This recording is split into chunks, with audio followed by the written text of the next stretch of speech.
My name is Charles Mulozi and I work with Action Aid Uganda. The Youth Leadership Camp is a space which provides unconditional space for young people from all walks of life across the country to sit, reflect, synergize, and develop key action plans in terms of what young people can do and redefine the concept of democratic governance and accountability and be accountable for their own actions and plan to make this country more effective, accountable, and above all, democratically governed. It's important that there's a little sacrifice we have to put alongside this struggle, because a number of successful struggles were mentioned, and sacrifice was one of the core issues that made them work out. I have learned that leadership is not just about representation, but it is about setting the priorities of the people above every other thing. Because in the different interactions that we've had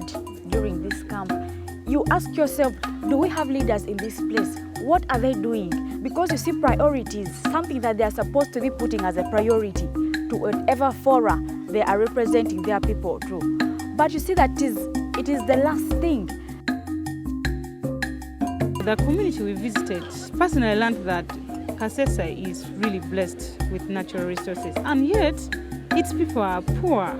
When we are talking about leadership, it is imperative for leaders to focus on the economy, because if you are leading people who are not economically empowered, all the other kind of empowerment will not help them. Even if you give them the health, the education, but they don't have the money, they'll not be able to develop the country.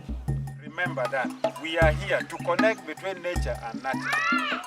Different experiences that we have garnered or earned in the camp could be geared towards appreciating each other's uniqueness. So this is the connectivity.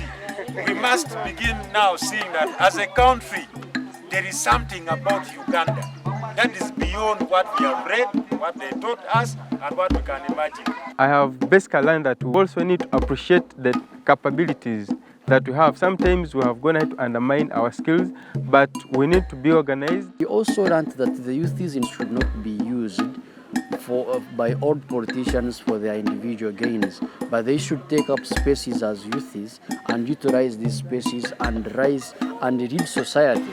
In whatever we're doing, let's persist as long as we're on the right track. The facilitators, first of all, having been a youth camp, the facilitators at the same time were the youths.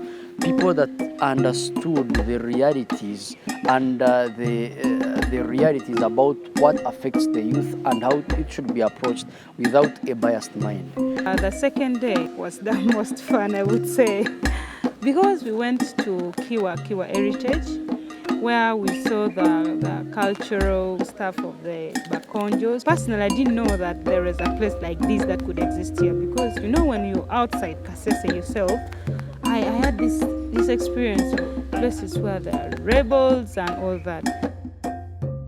Sometimes we feel we are better off where we are without hearing from other people. Like today we went out there, we saw at Katwe, people are really working hard.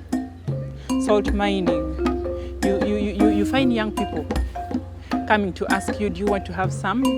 So it brings in these aspects of economic independency, because you find a youth is focused on whatever he or she is doing, not like in northern Uganda where they are buried in circuits, waraji. Yeah, from what we have learned throughout the whole week from the youth camp, culture and governance work hand in hand.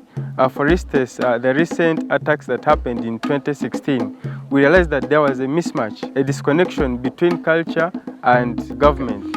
In this camp, young people have learned the principle of democratic governance, the principle of accountability, but also the principle of leadership. How can young people be centered in the conversation of leadership and political transition in this country? So these are the conversations we ought to talk about. The issues to do with corruption in this country remain a challenge. And lastly, the conversation of the issues of citizenship, the question of citizenship and how young people can uphold the ethos of leadership and alternative transformative leadership that can make this country a better country.